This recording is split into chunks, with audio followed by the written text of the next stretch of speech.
नमस्कार मंडळी. लग्नानंतर होईलच प्रेम या मालिकेत सध्या काव्या पार्थ आणि नंदिनी जीवा या विरुद्ध जोडप्यांची लग्न झाल्याचा सिक्वेन्स चालू आहे. भरमांडवात जीवाने साथ दिल्यामुळे नंदिनी हे लग्न निभावण्याचा निर्णय घेते, कारण तिला काव्या जीवाच्या अफेअर विषयी काहीच माहिती नसतं. एकीकडे नंदिनी लग्नाबद्दल समजूतदारपणा दाखवत असताना दुसरीकडे काव्याच्या बाबतीत नेमकं उलट घडतं.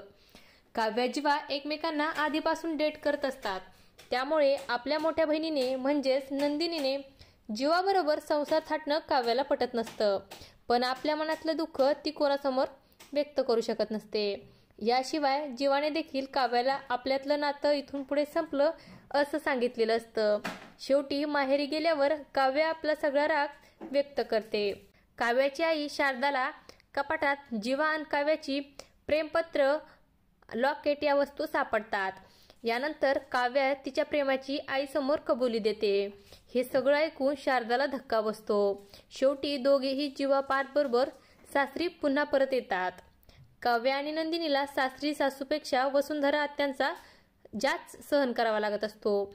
पण आता येत्या भागात काव्या सडेतोड उत्तर देऊन वसुंधराची बोलती बंद करणार असल्याचं पाहायला मिळत आहे. मनाविरुद्ध लग्न झाल्यावर काव्या आणि नंदिनी या दोन बहिणींच्या नात्यात दुरावा आलेला असतो. पण वसुंधरा आत्या आपल्या बहिणीचा अपमान करत आहे हे पाहून काव्या पुढे सरसावते आणि आत्याला खडे बोलून सुनावते. नंदिनी तिच्या आईने दिलेल्या भेटवस्तू सर्वांना देत असते.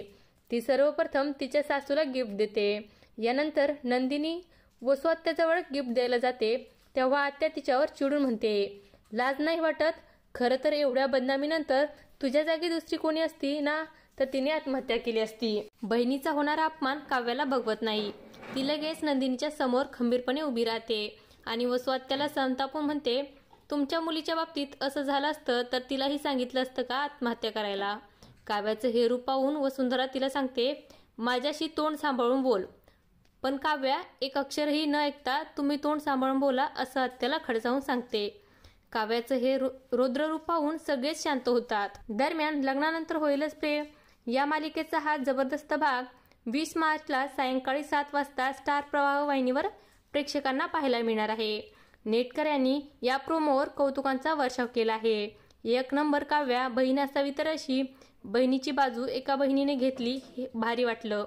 मालिका खूप छान आहे, फक्त बहिणीमध्ये फूट नका दाखवू हा प्रोमो सुंदर होता. काव्याने बरोबर उत्तर दिले, मस्तच, खऱ्या आयुष्यात काव्यासारखं असावं अशा प्रतिक्रिया नेटकर यांनी कमेंट्समध्ये दिल्या आहेत.